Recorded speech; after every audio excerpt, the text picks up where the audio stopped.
नमस्कार, news India देख रहे हैं आप और आपके साथ मैं हूं सुरभि तिवारी। नमस्कार, सुर्खी अखबार की में आपका बहुत स्वागत है। आपके साथ मैं दीपिका सिंह। देखिए, हमारा मकसद यही होता है इस कार्यक्रम के जरिए तमाम खास सुर्खियों को हम आप तक बहुत सरल भाषा में पहुंचाएं। चलिए करेंगे शुरुआत। कोलकाता रेप और मर्डर मामले में सुप्रीम कोर्ट ने बंगाल सरकार को फटकार लगाई, राज्य के कानून व्यवस्था पर सवाल उठाए। दैनिक जागरण ने इस खबर को जगह दी। कोलकाता के आरजीकर मेडिकल कॉलेज और अस्पताल में डॉक्टर के साथ बलात्कार और हत्या की घटना को भयावह बताते हुए सुप्रीम कोर्ट ने मामले में प्राथमिकी दर्ज करने में देरी को लेकर पश्चिम बंगाल सरकार को जमकर फटकार लगाई। मामले पर स्वतः संज्ञान लेते हुए सुप्रीम कोर्ट ने कहा, यह घटना पूरे भारत में डॉक्टरों की सुरक्षा के संबंध में व्यवस्थागत मुद्दे को उठाती है। तो फिलहाल इस खबर को आप अलग अलग अखबारों में देख पाएंगे। फिलहाल ये दैनिक जागरण में इस खबर को जगह दी गई है। डॉक्टरों की सुरक्षा के लिए सुप्रीम कोर्ट ने 14 सदस्यीय नेशनल टास्क फोर्स बनाए और साथ ही इसमें जिस तरीके से 3 जजों की पीठ ने इस मामले को सुना था और इसमें पश्चिम बंगाल सरकार को जहां सुप्रीम कोर्ट ने फटकार लगाई तो वहीं 2 महीने में अंतरिम रिपोर्ट देने के आदेश भी जारी किए गए हैं टास्क फोर्स को भी।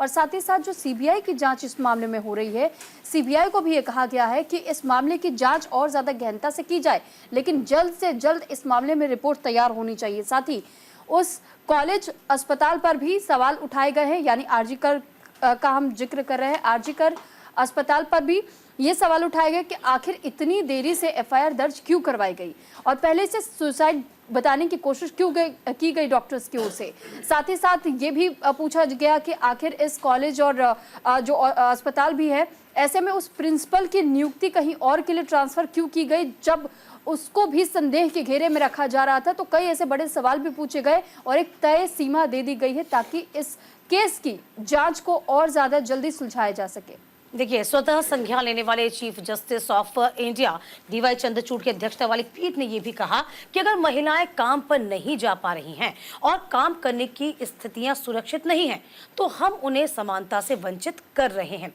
ये तमाम बड़ी बातें कहीं। इसके अलावा देखिए, ये भी कहा गया है कि फिलहाल डॉक्टरों ने काम पर लौटने की अपील को ठुकरा दिया, कहा अभी भी नहीं आएंगे। सोशल मीडिया से हटाएं पीड़िता की पहचान, ये एक बड़ी बात कहीं ना कहीं जस्टिस ने कही है। पूरे देश में अस्पतालों, खासकर सरकारी में नौकरी में सुरक्षित माहौल नहीं है। महिला कर्मी जाएं तो कहां जाएं। तो कड़ी फटकार लगाते हुए नेशनल टास्क फोर्स का गठन किया गया। अब देखना ये होगा किस तरीके से ये पूरा टास्क फोर्स आगे काम करेगा। तो फिलहाल तमाम बड़ी बातें कही गई हैं और इसके जरिए एक कड़ी फटकार कोलकाता सरकार को, बंगाल सरकार को और वहां की पुलिस व्यवस्था को लगाई गई है। देखिए, सुरभि तो आपको बता ही नहीं थी कि तमाम जो फटकार लगाई गई है, तमाम जो सवालात खड़े किए गए वो क्या कुछ है। इसके अलावा आपको बता दें, क्राइम सीन सुरक्षित क्यों नहीं रखा गया, ये पूछा। माता पिता व परिवार के शव को देर से क्यों सौंपा गया, पीड़िता की पहचान उजागर की गई, पीड़िया में उल्लेख क्यों हुआ, निजता का ख्याल क्यों नहीं रखा गया, उपद्रवी अस्पताल में कैसे घुस गए, शांतिपूर्ण प्रदर्शन के दौरान उपद्रवियों को किसने घुसने दिया, प्राचार्य क्या कर रहे थे, उनकी नियुक्ति दूसरी जगह कैसे हुई, प्राचार्य ने वारदात को खुदकुशी बताने की कोशिश कैसे की, एफआईआर दर्ज करने में देरी कैसे हुई, अस्पताल का दायित्व था कि तुरंत एफआईआर दर्ज कराए, यहां तक कि पिता की शिकायत पर केस दर्ज हुआ है। तो तमाम बड़ी बातें कही गई और तमाम बड़ी बातों के जरिए अब कहीं ना कहीं देखिए, अब सुप्रीम कोर्ट यदि इस पूरे मामले को स्वतः संज्ञान लेता है सुरभि, तो ये मान लीजिए कि मामला काफी बड़ा हो जाता है। बिल्कुल। और इस मामले की जिस वक्त सुप्रीम कोर्ट में सुनवाई हुई थी, ऐसे में जहां नेशनल टास्क फोर्स का गठन किया गया, 10 सदस्यीय टीम होगी, लेकिन साथ ही बहुत बड़ा सवाल ये भी उठता है कि आखिर जहां एक और देश में हर बार ये नारा दिया जाता है, चाहे निर्भया का केस क्यों न रहा हो, 2012 से ही 7 सालों का समय उस केस में भी लगा था सुनवाई के लिए और फैसले के लिए, लेकिन वहीं दूसरी तरफ हर बार ये मुद्दा उठाया जाता है कि आखिर और देश भर में कितने निर्भया, क्योंकि इसे भी निर्भया के तर्ज पर ही इस पूरे केस में बर्बरता की गई थी। और इसको लेकर के जब सुप्रीम कोर्ट में भी सवाल पूछे गए कि आखिर अभी भी इस मामले को ऐसा गोलमोल घुमाने की कोशिश आखिर क्यों की गई, क्या इसमें वाकई किसी को छुपाने की कोशिश की जा रही है, किसी को बचाने की कोशिश की जा रही है। और ममता बनर्जी सरकार पर भी कई गंभीर सवाल सुप्रीम कोर्ट ने उठाए और ये पूछा, कहा कि आखिर इस तरीके की सरकार क्या चीजें कर रही है अब तक महिलाओं की सुरक्षा को लेकर के, क्योंकि महिलाएं सुरक्षित अभी भी नहीं है। चलिए सुरभि, आगे बढ़ जाते हैं खबरों में। जी, लेटरल एंट्री पर विवाद के बाद से अब देखिए सरकार ने यूपीएससी को एक चिट्ठी लिखी है और यूपीएससी ने विज्ञापन अब इस मामले में वापस भी ले लिया है। देखिए ये बड़ी बात है, विज्ञापन को वापस लेने के साथ साथ कई तरह की बात की गई और देखिए पूरा मुद्दा जो है वो किस तरीके से सुर्खियों में रहा। मंगलवार को खुद यहाँ पर कह सकते हैं कि खुद राहुल गांधी ने इसका विरोध किया था, इसके बाद बैकफुट पर सरकार आई। तो फिलहाल देखिए प्रधानमंत्री मोदी ने हस्तक्षेप के बाद केंद्र के विभिन्न मंत्रालयों में लैटरल एंट्री के जरिए 45 स्पेशलिस्ट नियुक्ति किए जाने के फैसले को वापस लिया। तो फिलहाल देखिए इस खबर को जगह दी गई है, आरक्षण नहीं तो एंट्री नहीं, ये बड़ी बात कही गई है। केंद्र के पत्र के बाद यूपीएससी ने 3 दिन के में ही भर्ती रद्द कर दी है। 45 पद कोटा न होने पर विपक्ष ने सवाल खड़े किए थे। तो फिलहाल आपको बता दें कि लेटरल एंट्री की शुरुआत 2018 में तभी से सवाल हुआ कि आखिरकार ऐसी वैकेंसी क्यों निकाली जा रही है, आरक्षण से बचने का क्या इसे रास्ता माना जा रहा है। तो फिलहाल देखिए आपको बता दें कि बकायदा यहाँ पर हवाला, यदि हम बीजेपी का जिक्र करें तो बीजेपी ने हवाला भी दिया था कि किस तरीके से कि जब कांग्रेस की सरकार थी तभी भी इस तरह का जो प्रावधान है तब भी हुआ करता था, जिसमें मनमोहन सिंह हो गए, अहलुवालिया हो गए, वह भी इसी के जरिए नियुक्त किए गए थे। लेकिन जब से इसका विरोध होना शुरू हो गया तभी से ही बैकफुट पे कहीं ना कहीं बीजेपी को, केंद्र सरकार को आना पड़ा। बिल्कुल, जैसा मेरी सहयोगी दीपिका ने इस बात की जानकारी दी और ये वाकई में कहीं ना कहीं बहुत अहम हो जाता है कि कांग्रेस के कार्यकाल के दौरान, चाहे वो इंदिरा गांधी की सरकार रही हो, चाहे वो राजीव गांधी की सरकार रही हो, कई नियुक्तियां ऐसी की गई जिन्होंने कभी यूपीएससी की परीक्षा दी तक नहीं, बावजूद इसके उनके योग्यता को देखते हुए, उनके एक्सपीरियंस को समझते हुए उन्हें कई बड़ी जिम्मेदारियां दी गई हैं इंडियन गवर्नमेंट में। और साथ ही साथ अब जब बीजेपी के ओर से भी ऐसा फैसला लिया जा रहा था तो इसके खिलाफ बगावत अपोजिशन की ओर से शुरू की गई। Leader of opposition Rahul Gandhi ने भी इस मुद्दे को उठाया और इसके बाद एक एक करके तमाम विपक्षी दलों की तरफ से प्रतिक्रियाएं सामने आई और ये कहा गया कि कहीं ना कहीं बीजेपी सरकार ये कोशिश कर रही है कि कैसे लोगों का आरक्षण उनसे छीना जा सके और अपने पसंदीदा और चुनिंदा लोगों को, ऐसे में वो यूपीएससी के बड़े यानी कि उच्च पदों पर पहले से ही उन्हें उच्च पद सौंपना चाहती है। तो क्या ये गलत नहीं होगा? आप आरक्षण प्राप्त लोगों के साथ क्या अन्याय नहीं कर रहे हैं? लेकिन अब इसी के तहत में बीजेपी इस वक्त बैकफुट पर आ चुकी है और सरकार ने अपना फैसला, यानी केंद्र सरकार की तरफ से फैसला वापस लिया गया है। और देखिए इसे हम ऐसे भी देख सकते हैं सुरभि, चूंकि जैसे ही इसका विरोध होना शुरू हुआ था तो महज 3 दिन के भीतर इस फैसले को वापस ले लिया गया। आरक्षण का जिक्र जब भी आता है तो आपने देखा होगा लोकसभा चुनाव में आरक्षण को लेकर ही बीजेपी को बड़ी करारी मात खानी पड़ी थी और यही एक बड़ी वजह थी जो वोट बैंक उनका कहीं ना कहीं फिसल गया था। ये बड़ी बात है और इसी को लेकर माना जा रहा है कि यही एक बड़ी और खास वजह है कि आरक्षण पर बीजेपी इस बार बैकफुट पर नजर आ रही है। हालांकि आपको ये भी बता दें कि आम चुनाव में कांग्रेस सहित इंडिया गठबंधन के दलों ने भाजपा पर संविधान और आरक्षण को खत्म करने के आरोप लगाए थे, जिसका भाजपा को नुकसान उठाना पड़ा था। आपको याद होगा महाराष्ट्र के हम जिक्र कर लें, यूपी का जिक्र कर लें, बिहार का जिक्र कर लें तो महाराष्ट्र में मराठा आरक्षण की बात हो, एनडीए सरकार का सिरदर्द है, मराठा और ओबीसी वर्ग आमने सामने है। यूपी की बात कर लें तो 69,000 शिक्षक भर्ती में ओबीसी आरक्षण को लेकर राज्य सरकार बैकफुट पर तब भी नजर आई थी। हाईकोर्ट के आदेश को लागू करेगी, इस मुद्दे पर विपक्ष हमलावर है। बिहार का जिक्र किया जाए तो भाजपा जातिगत जनगणना के पक्ष में रही है। दूसरी ओर भाजपा का केंद्रीय नेतृत्व इस मामले पर कांग्रेस और इंडिया पर तीखा हमला कर रहा है। फिलहाल अपनी कहीं और कमी न रह जाए, क्योंकि अब देखिए कई राज्यों में विधानसभा चुनाव होने हैं, इसके पहले उपचुनाव भी होने हैं उत्तर प्रदेश में, कहीं बैकफुट पर नजर ना आ जाए वापस बीजेपी, ये कहा जा रहा है। इसीलिए फूक फूक कर फिलहाल कदम रखे जा रहे हैं। चलिए आगे बढ़ जाते हैं। तो फिलहाल हमें बता ही रहे हैं कि किस तरीके से इस पूरे मामले को, इस विज्ञापन को रद्द कर दिया गया, जो वाकई में बहुत बड़ी बात है और इसी को लेकर जो राजनीति है वो लगातार अब शुरू होती जा रही है।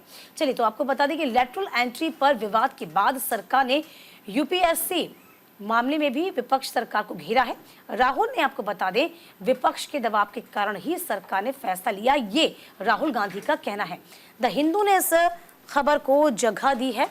ये राहुल गांधी का कहना है कि देखिए दबाव हमारे द्वारा बनाया गया है और यही एक बड़ी वजह है कि सरकार बैकफुट पर नजर आई। तो केंद्र सरकार ने यूपीएससी की ब्यूरोक्रेसी में लेटरल एंट्री के लिए अपना विज्ञापन वापस लेने को कहा, जिसके बाद सियासी गलियारों में हड़कंप मच गया। बीजेपी एनडीए के सदस्यों ने सामाजिक न्याय के मुद्दे को उठाने के लिए प्रधानमंत्री मोदी के कदम की सराहना की, तो वहीं इंडिया गठबंधन ने संविधान की जीत बताया है। सरकार ने इसके खिलाफ कह सकते हैं इस कदम के खिलाफ अभियान का नेतृत्व करने के लिए नेता प्रतिपक्ष की प्रशंसा की। केंद्र का ये फैसला विपक्ष और एनडीए सहयोगियों की दोनों की आलोचनाओं के बीच आया। तो फिलहाल देखिए लगातार जिस तरीके से विपक्षी दल अपनी अपनी बात रख रहे हैं, अपनी अपनी प्रतिक्रिया दे रहे हैं, इसको लेकर के हेडलाइंस भी आप अलग अलग अखबारों में अलग तरीके से देखेंगे। और साथ ही ये फिलहाल हम द हिंदू की खबर को आपको दिखा रहे हैं और आप इसकी हेडलाइन ज़रा देखिए। Flip flop on lateral entry reveals weak decisions making. ये अपोजिशन की ओर से कहा गया है, क्योंकि जिस तरीके से अभी भी जब सरकार की ओर से फैसला वापस लिया गया तो इस पर भी अपोजिशन घेरने की कोशिश केंद्र सरकार को कर रहा है। कल तक यही वो राहुल गांधी थे जो कि लीडर ऑफ अपोजिशन की भूमिका को अच्छे से निभाते हुए उन्होंने इस पर जहां सरकार को घेरा, और अब जब सरकार ने इस फैसले को वापस ले लिया तो इस फैसले को वापस लेते ही अब इस मामले पर यह कहा जा रहा है कि जब सरकार अपनी किसी भी फैसले पर टिक ही नहीं पा रही है। वहीं इस तरफ भी आप इस खबर को जब देखेंगे, चिराग पासवान से जुड़ी हुई यह खबर है। Chirag Paswan hits out at opposition for selective criticism on lateral entries. और ये यहाँ ठीक इस खबर के बगल में ही इस खबर को भी जगह दी गई है। चिराग पासवान ने भी हमला बोला है अपोजिशन पर और साथ ही साथ ये भी कहा है कि जानबूझकर सिर्फ एक सेलेक्टिव अप्रोच अपोजिशन की ओर से अपनाया जा रहा है, सेलेक्टिव क्रिटिसिज्म किया जा रहा है। लेटरल एंट्रीज का मुद्दा आज का नहीं रहा है, लेकिन जब यूपीए की सरकार ने ऐसा किया था तो किसी ने इसके खिलाफ बगावत नहीं की थी, लेकिन अब जब एनडीए की सरकार ने किया है तो इसके खिलाफ पहले तो बगावत की गई, मांग की गई कि इसे वापस लिया जाए। अब जब सरकार ने वापस ले लिया तो आप इसमें भी दोहरा रवैया अपना रहे हैं और सरकार को इस पर भी घेर रहे हैं। तो आखिर अपोजिशन चाहता क्या है? यही बात है, चूंकि यहाँ पर बीजेपी ने साफ कहा है कि देखिए जब 1970 का जिक्र किया, उसके पहले का जिक्र किया गया कि देखिए मनमोहन सिंह भी इसी रास्ते से आए थे, ये पहली मर्तबा तो कर नहीं रहे हैं। उन्होंने कहा कि देखिए लेटरल एंट्री कांग्रेस के समय से शुरू हुई, मनमोहन सिंह भी इससे ही आए, इसके अलावा अहलूवालिया भी इसी के जरिए आए थे। अब आप विरोध करें हैं, हालांकि हमने आपको पहले ही बताया क्योंकि आरक्षण का ऐसा मुद्दा है जिसमें कहीं ना कहीं एनडीए की बीजेपी की किरकिरी आम चुनावों में हुई है, इसीलिए बीजेपी अब सोच समझकर कदम रख रही है। और यही एक खास वजह बताई जा रही है कि आरक्षण को लेकर बीजेपी बैकफुट पर नजर आई है। यहाँ साफ तौर पे आपको बता दें, राहुल गांधी ने कहा था इसके जरिए यानी कि जो 45 एंट्री आप लाना चाहते हैं मन मुताबिक, क्या इसके जरिए आप आरक्षण को खत्म करना चाहते हैं? उन्होंने SC ST OBC का जिक्र किया कि ये देखिए आप इन तमाम वर्गों पर कुठाराघात कर रहे हैं और यही वजह है कि मात्र 3 दिन के भीतर ही इस पूरे प्रावधान को वापस लेना पड़ा। और प्रधानमंत्री मोदी ने कहा इसीलिए अब ये बैकफुट पर कहीं ना कहीं सरकार इस पूरे मामले को लेकर आई हुई है।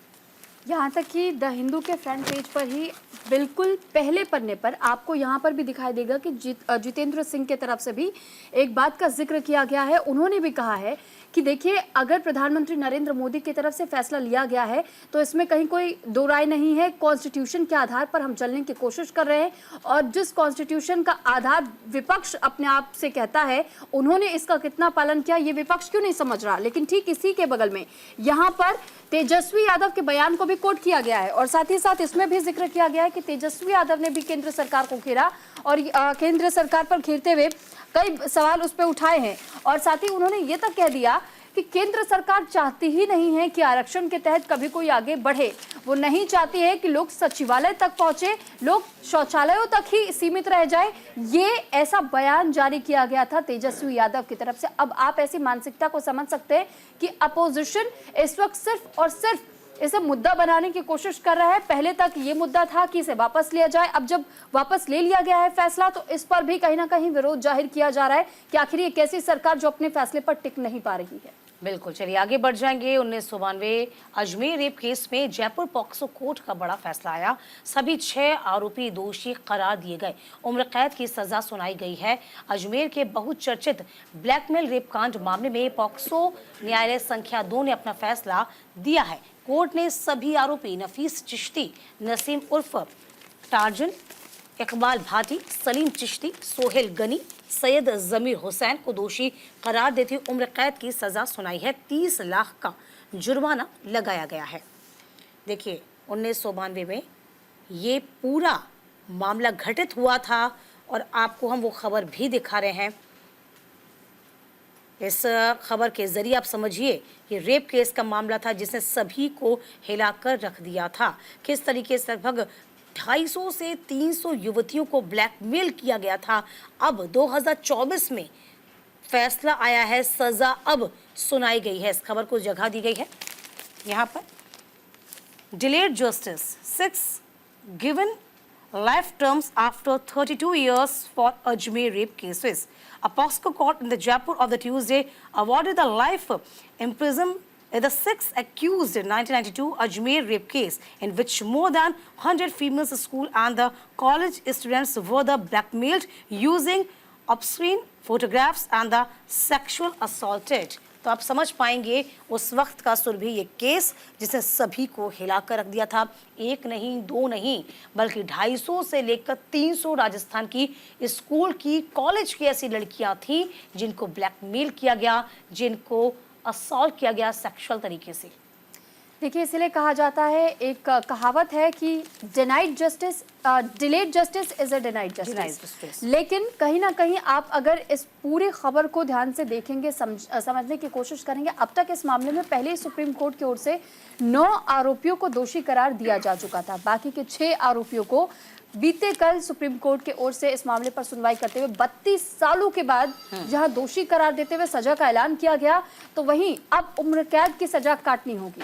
लेकिन सवाल ये भी है कि आखिर जो महिलाएं उस वक्त जो बच्चियां थी और उनके साथ जिस तरीके से अश्लीलता की गई, उनके साथ दुष्कर्म पहले किया गया और फिर उनकी अश्लील तस्वीरों को वायरल करने की उन्हें धमकियां दी गई, उन्हें डराया गया और उसके बाद उनके साथ भी बर्बरता की गई, गैंग रेप जैसी घटनाओं को अंजाम दिया गया, उन पर उस वक्त क्या बीती होगी, क्या मानसिकता उन बच्चियों की रही होगी। और क्योंकि कई ऐसी बच्चियां थी जिन्होंने सुसाइड तक अटेम्प्ट कर लिया था, क्योंकि ये दिग्गज चेहरे उस वक्त के माने जाते थे। इनका जिस तरीके से साठगांठ कई राजनीतिक जगत के लोगों से भी बताया जाता था और ऐसे में आज भी वो अब बुढ़ापे की उम्र तक भी वो केस लड़ती रही, लेकिन अब जाकर उन्हें न्याय मिला है। और देखिए बड़ी बात यह है, वो 3 छात्राएं जो अपने फैसले पर, अपनी बात पर डटी रहीं और यही एक बड़ी वजह है कि तमाम जो आरोपी हैं वो सलाखों के पीछे पहुंच पाए हैं। हालांकि आपको ये भी बता दें कि 1994 में एक आरोपी ने आत्महत्या कर ली थी, एक को 2007 में सज़ा सुना दी गई थी, लेकिन वही बात है कि तमाम छात्राएँ अपने बयान पर अड़ी रहीं और यही एक बड़ी वजह है। बहुत वक्त बाद ही सही, लेकिन न्याय उन तमाम छात्राओं के साथ ज़रूर हुआ। चलिए फिलहाल वक्त एक छोटे से ब्रेक का हुआ है, हम फौरन लौटेंगे कुछ और खास खबरों के साथ। आप बने रहिए हमारे साथ। ब्रेक के बाद एक बार फिर आपका स्वागत है। तो एक बार फिर अब महाराष्ट्र का रुख कर लेते हैं। महाराष्ट्र के बदलापुर में 2 बच्चियों के साथ यौन शोषण का मामला सामने आया था, जिसके बाद से लोगों ने जम करके धरना प्रदर्शन किया और इस खबर को आप अलग अलग अखबारों में देख पाएंगे, क्योंकि ये खबर बेहद बड़ी खबर निकलकर सामने आई थी। बिल्कुल, देखिए केजी की 3 और 4 साल की 2 बच्चियों से एक निजी स्कूल में यौन शोषण की घटना सामने आने के बाद ये तस्वीर देखिए जरा आप। इस तस्वीर के जरिए आप लोगों के गुस्से का अंदाजा लगा पा रहे होंगे कि लोगों का गुस्सा कितना था। भीड़ ने यहाँ के लोकल ट्रेन रेलवे ट्रैक पर उतरकर जाम लगाया। भीड़ ने मंगलवार यानी कि कल 20 अगस्त को पहले स्कूल में तोड़फोड़ की, फिर सुबह 8 बजे से लेकर शाम के 6 बजे तक बदलापुर स्टेशन पर प्रदर्शन किया। तस्वीर जरा देखिए किस तरीके से ये बदलापुर जगह जो है महाराष्ट्र की, वहां उबाल आया हुआ था। स्कूल में तोड़फोड़ करने के बाद रेलवे ट्रैक पर लोकल और लंबी दूरी की ट्रेनों का जो आवागमन रहा वो बाधित रहा। इंस्पेक्टर सहित 3 पुलिसकर्मी निलंबित कर दिए गए। इस बीच प्राचार्य, क्लास टीचर, महिला सहायक पर भी कार्रवाई हुई है। मामले की जांच के लिए सीएम शिंदे ने अब एसआईटी के गठन का आदेश दिया है। तो महाराष्ट्र के ठाणे जिला स्थित बदलापुर के एक स्कूल में 2 बच्चियों के यौन शोषण का मामला सामने आने के बाद लोगों का गुस्सा फूट पड़ा। बच्चियों के अभिभावकों ने स्कूल के सामने एकत्रित होकर तोड़फोड़ कर दी और लगातार प्रदर्शन किया, जिससे कि लगातार आपको बता दें कि जो रेलवे ट्रैक है वो बाधित रहा है। देखिए, इस बारे में आपको बता दें, बदलापुर कुछ ऐसी जगह भी है सुरभि, जहां पर कहा जाता है कि अमूमन जो अपराध का ग्राफ है वहां बढ़ा हुआ है। ये कल जिस तरीके से हमारी बात भी हुई थी हमारे तमाम संपादक रिपोर्टर से, उनके जरिए भी मालूम पड़ा कि वहां की स्थिति इतनी अच्छी नहीं है। लेकिन जब बात स्कूल की आती है, अब आप समझिए कि अपने बच्चों को स्कूल का एक सेफ जोन में, एक सेफ वातावरण में हम पढ़ने के लिए भेजते हैं, वहां भी इस तरह की हरकतें हों, अश्लील हरकतें हों, तो आप समझ सकते हैं कि हमारे बच्चे कहीं भी सुरक्षित नहीं है। और ये गुस्सा लाजमी भी था।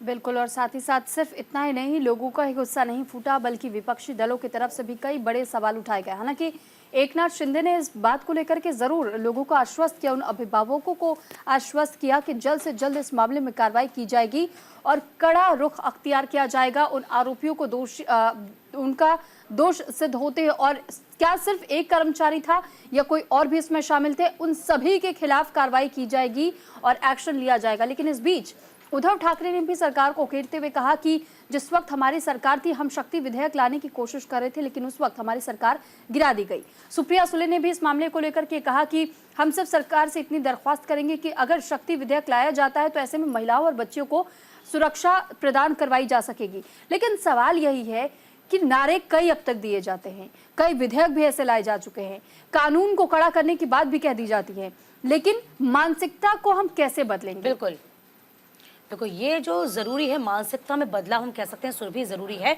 और हर इंसान को ये समझना होगा कि उसकी जिम्मेदारी अपने प्रति क्या है और समाज के प्रति क्या है। ये समझना आज के वक्त में बहुत जरूरी हो जाता है। चलिए आगे बढ़ जाते हैं। तो नेता विपक्ष राहुल गांधी ने रायबरेली में दलित मृतक के परिवार से मुलाकात की और ये कहा कि सभी वर्गों का होना चाहिए सम्मान, क्योंकि सम्मान पूर्वक नजर से अगर आप किसी को नहीं देखते हैं तो ये कहीं ना कहीं उनके साथ भी अन्याय ही किया जाएगा। देखिए, द हिंदू में इस खबर को जगह दी गई है। लोकसभा में नेता प्रतिपक्ष और पूर्व कांग्रेस अध्यक्ष राहुल गांधी मंगलवार को अपने संसदीय क्षेत्र रायबरेली के नसीराबाद में हाल ही में कथित रूप से मारे गए एक दलित युवक के परिवार से मुलाकात करने पहुंचे थे। इस दौरान राहुल गांधी ने कहा कि यहाँ पर जो भी सभी लोग हैं वो न्याय की मांग कर रहे हैं, क्योंकि एक दलित युवक को जान से मारा गया है। पूरे परिवार को धमकाने का आरोप है। एक व्यक्ति को मारा गया, लेकिन यहाँ कोई कार्रवाई नहीं हो रही है।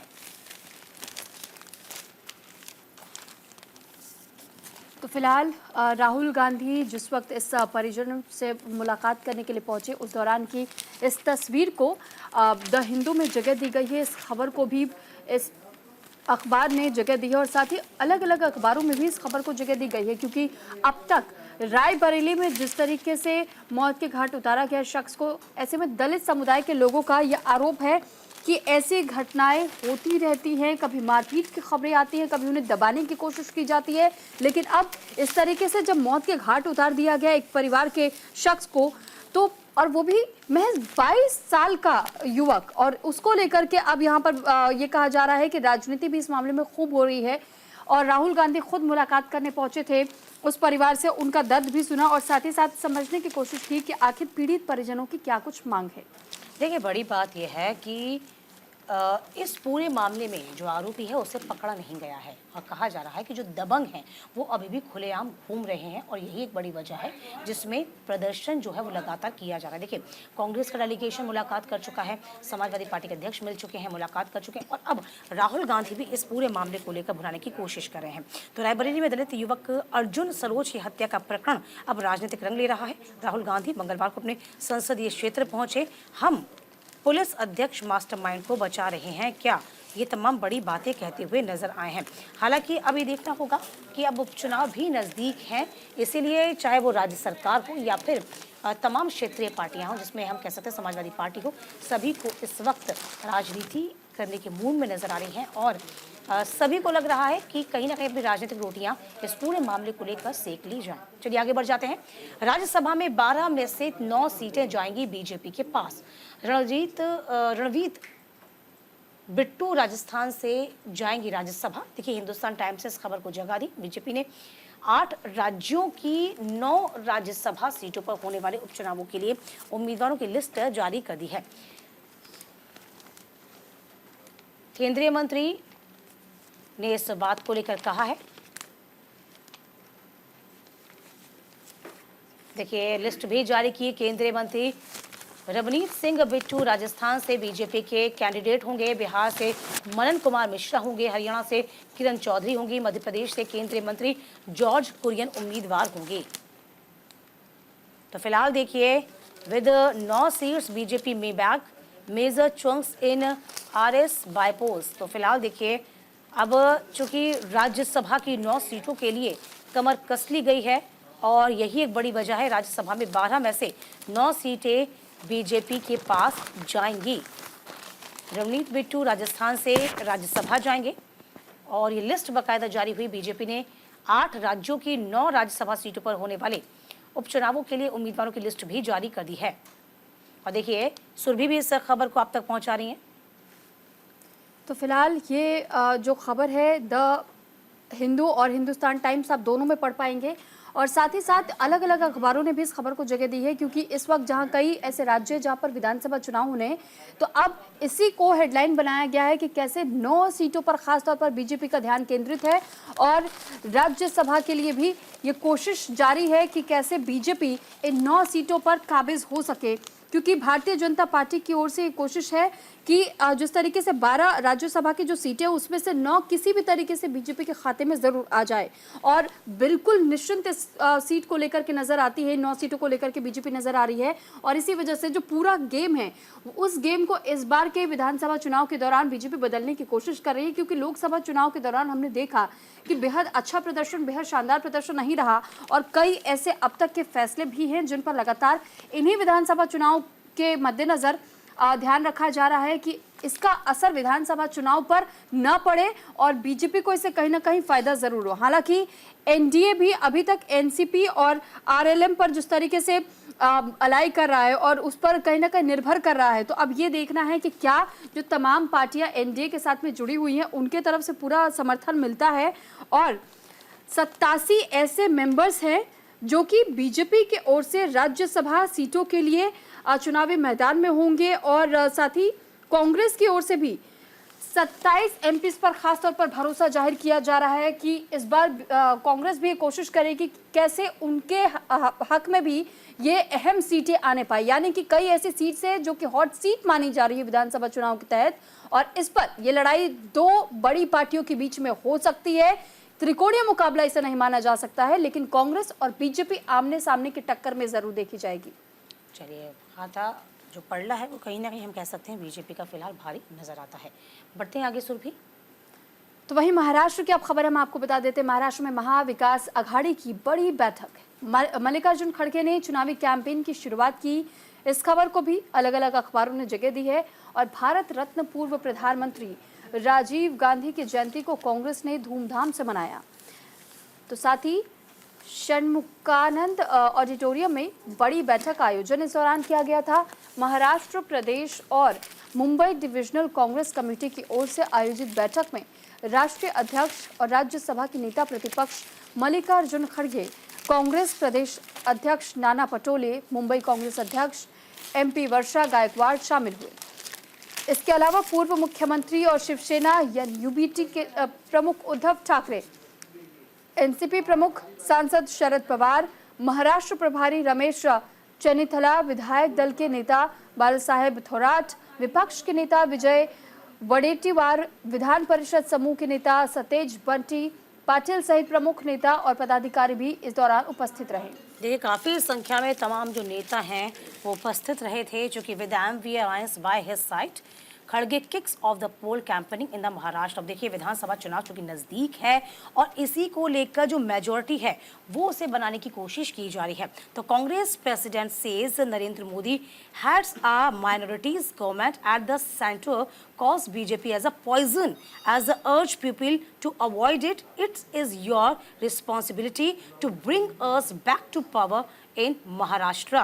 देखिए तमाम बड़ी बातें यहाँ पर कहा कि बीजेपी एज अ पॉइजन की तरह, एक जहर की तरह महाराष्ट्र में काम कर रही है। आप इनको इस बार अवॉइड करिए और ये आपकी रिस्पॉन्सिबिलिटी है कि आप वापस से हमें सत्ता में लेके आइए। और कहीं ना कहीं यदि बीजेपी का जिक्र किया जाए तो बीजेपी आंदोलन के लिए, माफ कीजिए, आरक्षण के पक्षधर कभी नहीं रही। जैसा कि हम सुबह पहले भी जिक्र कर रहे थे, आरक्षण का एक ऐसा मुद्दा हो गया बीजेपी के लिए, एनडीए के लिए कहीं ना कहीं गले की फांस बन गया। क्योंकि लगातार विपक्ष को यदि आप देख पा रहे होंगे तो विपक्ष यही आरोप लगा रहा है कि आप आरक्षण विरोधी हैं। क्योंकि महाराष्ट्र में यदि आप देखिए तो मराठा आरक्षण है उसको लेकर भी बीजेपी कहीं ना कहीं बैकफुट पर नजर आई। इसीलिए जो प्रदर्शन आम चुनावों में रहा वो इतना संतोषजनक नहीं रहा था। अब आ रहे हैं विधानसभा चुनाव, इसी को लेकर जो खुशी है, जो संतुष्टि है, कहीं ना कहीं हम कह सकते हैं कि कांग्रेस में और शिवसेना में साफ तौर पर नजर आ रही, उद्धव गुट में साफ तौर पर नजर आ रही है। और अब देखने वाली बात होगी कि बीजेपी की कितनी तैयारी यहाँ पर नजर आ पाती है।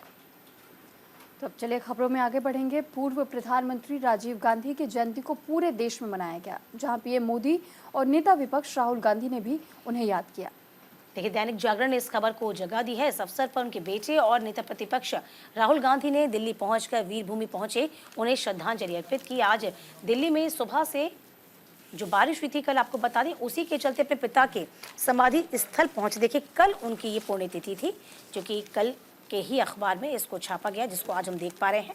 और आपको बता दें राजीव गांधी की जो पुण्यतिथि थी, अभूतपूर्व योगदान से भारत की 21वीं सदी में उन्होंने पहुंचाया, ये खड़गे ने बात कही। इस दौरान उनके साथ रॉबर्ट वाड्रा, उनके सुपुत्र, बाकी कार्यकर्ता मौजूद थे।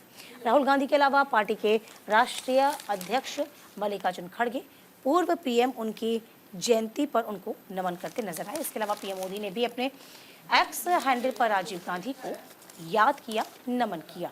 तो 21वीं पुण्यतिथि राजीव गांधी की, अभूतपूर्व योगदान से भारत को 21वीं सदी में राजीव गांधी ने पहुंचाया, ये कांग्रेस की ओर से, मल्लिकार्जुन खड़गे की ओर से कहा गया। तो फिलहाल इस खबर को दैनिक जागरण के अखबार में आप देख पाएंगे और साथ ही साथ ये तस्वीर उसी दौरान की ली गई है जिस वक्त राजीव गांधी ने कैसे अपना अभूतपूर्व योगदान दिया और उस क्षण को याद करते हुए, उन पलों को याद करते हुए समाधि स्थल पर पहुंचे हुए थे राहुल गांधी और भारत को 21वीं सदी में भी पहुंचाने का काम किया था, ये खड़गे की ओर से कहा गया था। साथ ही साथ हम आपको ये जानकारी दे दें कि पूर्व प्रधानमंत्री राजीव गांधी को उनकी जहां 80वीं जयंती पर प्रधानमंत्री नरेंद्र मोदी, कांग्रेस अध्यक्ष मल्लिकार्जुन खड़गे, लोकसभा में विपक्ष के नेता राहुल गांधी, हर किसी ने याद किया।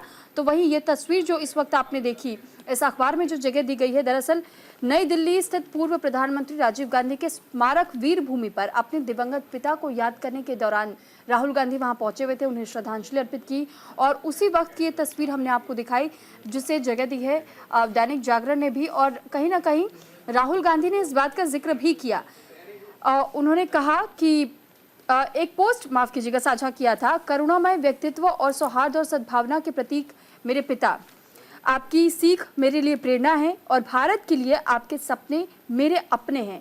और उसी के तहत में राहुल गांधी का ये इशारा था, ये संदेश था कि वो उसी के तहत में काम करने का प्रयास भी कर रहे हैं। हालांकि कई बार आपने राहुल गांधी को सुना भी होगा, जब कई बार वो अपने पिता का जिक्र भी करते हैं, उन्हें याद करते हैं। संसद में भी वो इन बातों का जिक्र कर चुके हैं कि उनके पिता ने देश के लिए अब तक क्या कुछ योगदान दिए हैं और कैसे अब कांग्रेस पार्टी उसी नेतृत्व के तहत में आगे बढ़ने की कोशिश कर रही है। उन लम्हों को, उन जो वादे किए गए थे, उन वादों को भी याद करने के तहत में काम करने के प्रयास किए जाते रहे। चलिए आगे बढ़ जाते हैं। बीजेपी नेता सुब्रमण्यम स्वामी की याचिका पर दिल्ली हाईकोर्ट में आज सुनवाई होगी। राहुल गांधी की नागरिकता को रद्द करने की मांग की गई है। दैनिक जागरण ने इस खबर को जगह दी। दिल्ली उच्च न्यायालय ने मंगलवार को कहा कि कांग्रेस नेता राहुल गांधी की नागरिकता के संबंध में सुब्रमण्यम स्वामी द्वारा दायर की गई याचिका को जनहित याचिका बताई गई है। तो फिलहाल देखिए इस खबर को दैनिक जागरण ने जगह दी है। तो फिलहाल जनहित याचिका यानी कि PIL के रूप में इसे मनाया जाएगा और माना जाएगा और साथ ही सुब्रमण्यम स्वामी ने अपनी याचिका में अनुरोध किया गृह मंत्रालय को उनके प्रतिनिधित्व पर कार्रवाई करने के निर्देश दिए जाए। देखिए आपको बता दें इस खबर को जगह दी है दैनिक जागरण ने राहुल गांधी की नागरिकता पर दिल्ली हाईकोर्ट सुनवाई करेगा। भाजपा नेता सुब्रमण्यम स्वामी ने हाईकोर्ट में याचिका को दायर किया।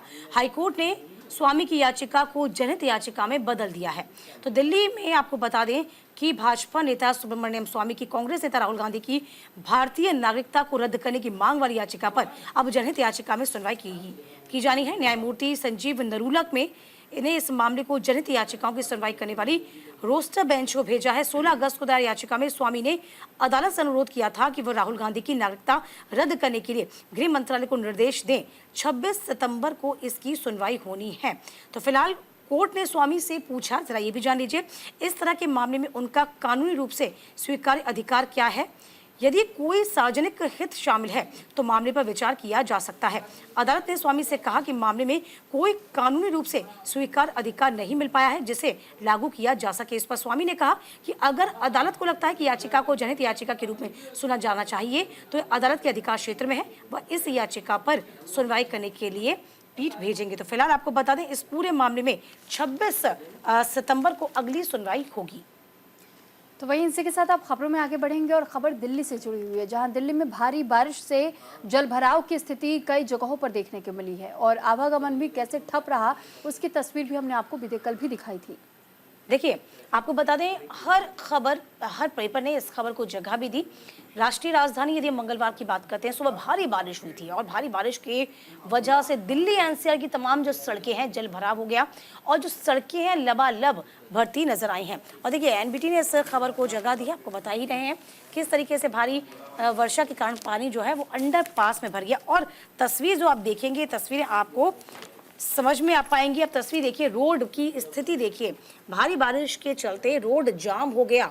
और देखिए, जरा सी बारिश क्या होती है, रोड जाम हो जाता है और नदियां इस वक्त जो तालाब कह सकते हैं कि सड़कें जो हैं वो नदियों में जैसी बनती हुई नजर आती हैं। बारिश से सड़कें लबालब हो गई, रफ्तार थम गई, घंटों जाम में लोग फंसे रहे। तो दिल्ली के कई ऐसे इलाके थे जिसमें मंगलवार सुबह तेज बारिश के बाद सड़कों अंडरपास में पानी भर गया, मुसीबत का सबब बन गया। स्वतंत्रता दिवस, वीकेंड, रक्षाबंधन की छुट्टी के बाद वीकेंड डे पर मंगलवार को आधे घंटे की बारिश हुई थी मात्र, उसे चक्का जाम हो गया। कई बच्चे स्कूल नहीं पहुंच पाए, लोग दफ्तर देरी से पहुंचे। दिल्ली में सुबह कुछ जगहों पर 50 mm से भी ज्यादा भारी बारिश हुई थी। और आपको बता दें, इसके रिज में 78.1 बारिश हुई। अगस्त में 12 साल बाद इतनी बारिश दर्ज की गई। तो फिलहाल देखिए, आधे घंटे की मात्र बारिश थी सुबह और रोडों को हमने देखा तो बिल्कुल जलमग्न होती नजर आई। चलिए आगे बढ़ जाएंगे। जम्मू कश्मीर विधानसभा चुनाव की तैयारी में जुटे सभी दल। पीडीपी ने किश्तवाड़ के सभी तीनों सीटों पर उम्मीदवार घोषित कर दिए हैं। अमर उजाला ने इस खबर को जगह दी। विधानसभा चुनाव के ऐलान के बाद भारतीय जनता पार्टी ने केंद्र शासित प्रदेश में सरकार बनाने की तगड़ी राजनीति बनाई है। तो फिलहाल आपको बता दें, ये तगड़ी राजनीति जो बनाई गई है, इस पर किस तरीके से अब राजनेताओं ने अपनी गोटियां फिट करने की कोशिश की है, ये भी सामने आया। बीजेपी इस चुनाव में किसी भी राजनीतिक दल से गठबंधन नहीं करेगी। पार्टी ने नजर जम्मू की 43 सीटों पर ही टिकी हुई है। बीजेपी को उम्मीद है कि जम्मू रीजन में उसे तकरीबन 35 से 37 सीटें मिल पाएंगी। बहुमत के लिए कश्मीर रीजन से जीतने वाली 8 से 10 निर्दलीय विधायकों पर दांव लगाने की तैयारी है। तो फिलहाल अमर उजाला के अखबार में इस खबर को आप देख पाएंगे और साथ ही आप यहां पर हेडलाइन भी देखिए, पीडीपी ने किश्तवाड़ के तीनों सीटों को लेकर के प्रत्याशी अब उतार दिए हैं। और साथ ही जिस तरीके से इस वक्त बीजेपी और कांग्रेस भी कहीं ना कहीं कोशिशें कर रहे हैं कि कैसे जम्मू कश्मीर में अपनी पैठ को मजबूत किया जा सके। अब तक हालांकि बीजेपी का प्रदर्शन तो अच्छा साबित हुआ है, लेकिन कांग्रेस भी ये कोशिशें कर रही है क्योंकि, और सिर्फ इतना ही नहीं है, पीडीपी की अगर बात की जाए तो पीडीपी की पकड़ जम्मू कश्मीर में बहुत पहले से रही है। आचार संहिता हालांकि लागू होते ही जिले में चुनावी सरगर्मियां बहुत ज्यादा तेज हो चुकी है। पीपल्स डेमोक्रेटिक पार्टी की ओर से प्रत्याशियों की पहली सूची जारी कर दी गई। इसमें पूर्व एमएलसी फिरदौस टाक को किश्तवाड़ से और एडवोकेट शेख नासिर हुसैन को इंदरवाल से और पाडर नागसैनी विधानसभा क्षेत्र से गंजदेश महाजन को टिकट दिया गया। हालांकि पिछले देखिए कई चुनाव में किश्तवाड़ और इंदरवाल से पीडीपी को उतने मत तो नहीं मिल पाए, लेकिन कुछ वोट जरूर उनके खाते में आए थे, लेकिन इस बार पीडीपी ने पहले ही प्रत्याशी घोषित करके लाभ उठाने की कोशिश की है ताकि अपने प्रत्याशी को लेकर के प्रचार प्रसार खुले तौर पर पीडीपी कर सके।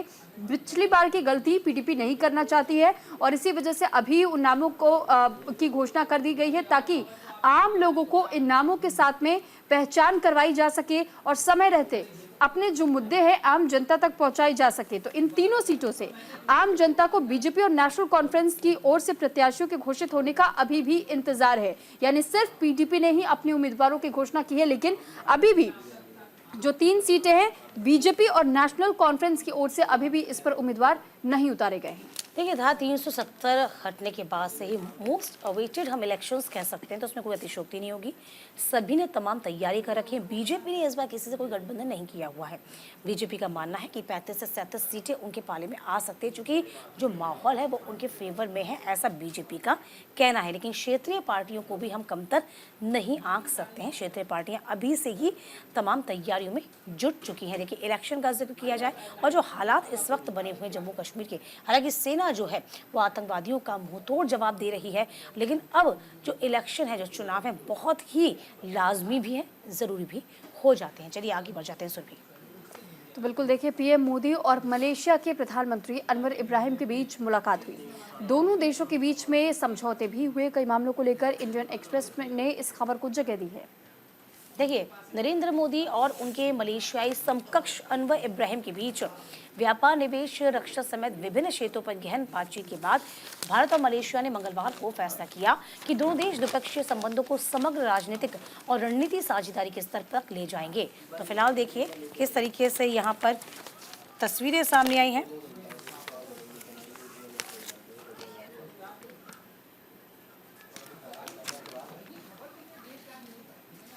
देखिए, India Malaysia elevate the partnership, ये तस्वीरें भी सामने आई हैं और सुरभि इन तस्वीरों को आप तक पहुंचानी है। खबर भी मैं आप तक पहुंचा रही हूँ। इस खबर को हिंदी अखबार में भी जगह दी, एनबीटी में भी जगह दी गई है। आप यहाँ पर भी देख सकते हैं इस खबर को। और इसी के साथ साथ आपको बता रहे हैं कि ये जो पार्टनरशिप है मलेशिया और इंडिया के बीच बहुत ख़ास है, क्योंकि दौरे जो हैं अपने आप में बेहद मायने रखते हैं, अपने आप में बेहद खास माने जा सकते हैं। देखिए, आतंकवाद पर मलेशिया भारत की सोच एक है, ये प्रधानमंत्री नरेंद्र मोदी का कहना है। और क्या कुछ तमाम बातें हुई ये भी आपको बता देते हैं। पीएम नरेंद्र मोदी मलेशिया के पीएम अनवर इब्राहिम की मुलाकात के बाद मंगलवार को साझा बयान जारी किया गया। पीएम मोदी ने कहा कि आतंकवाद और चरमपंथ से निपटने को लेकर दोनों देशों के बीच विचार समान है। प्रेस कॉन्फ्रेंस में कट्टरपंथी उपदेशक जाकिर नाइक के प्रत्यर्पण से जुड़े सवाल पर विदेश मंत्रालय के सचिव जगदीश मजूमदार ने कहा कि दोनों पक्षों में लंबी बातचीत हुई। अतीत के उनके मुद्दों पर भी बात हुई जो दोनों देशों के बीच लिए अहम है। दोनों देशों में 9 समझौतों पर हस्ताक्षर किए गए। भारत के डिजिटल पेमेंट सिस्टम यूपीआई को मलेशिया के पेनैच से जोड़ा जाएगा। मलेशियाई पीएम इब्राहिम ने कहा कि सभी मुद्दों पर चर्चा की, चाहे वो संवेदनशील क्यों ना हो। दोस्ती का असल अर्थ यही होता है। तो फिलहाल ये तमाम बड़ी बातें, तमाम समझौते किए गए हैं। अब देखना ये होगा कि आगे भी तमाम देशों के साथ दौरे हैं उनके, जैसे हम बात करते हैं पोलैंड का दौरा होगा और यूक्रेन का दौरा होगा। यहाँ भी आपसी सौहार्द को मजबूत रखना भारत की प्रायोरिटी में शामिल होगा। बिल्कुल, और साथ ही उस तस्वीर को आपने देखा कि किस तरीके से प्रधानमंत्री नरेंद्र मोदी और अनवर इब्राहिम जो राष्ट्रपति है मलेशिया के, उन दोनों के बीच में कितनी जोश के साथ में मुलाकात ये हुई थी और गले लगाने के साथ में सबसे पहले इस मुलाकात की शुरुआत हुई और फिर द्विपक्षीय वार्ता भी की गई थी। यानी कि जहां एक और मलेशिया और भारत के बीच संबंधों को मजबूत करने की ओर बातचीत की गई, तो वहीं इन दिनों हम ये भी देख रहे हैं कि कैसे अलग अलग देशों के बीच में युद्ध जैसे हालात भी हैं और कुछ जगहों पर युद्ध हो भी रहे हैं इसको लेकर, और कैसे आतंकवादी गतिविधियां कई देशों में भी पनप रही हैं बहुत ज़्यादा स्तर पर। इसको लेकर भी बातचीत हुई और इस पर भी प्रधानमंत्री नरेंद्र मोदी ने इन बातों का जिक्र करते हुए कहा कि हमारी और मलेशिया की सोच एक जैसी है। यानी कि उनकी ओर से भी ये मानना है कि आतंकवाद को खत्म करना हर देश के लिए बहुत ज़्यादा ज़रूरी हो जाता है और द्विपक्षीय रिश्तों को और कैसे मजबूत किया जा सकता है, इस पर भी चर्चा की गई। बिल्कुल, देखिए, और ये बहुत ज़रूरी हो जाता है क्योंकि आतंकवाद से सभी देश अमूमन जूझ रहे हैं और यही खत्म करने की तमाम देश अब प्रतिज्ञा कहीं ना कहीं लेते जा रहे हैं।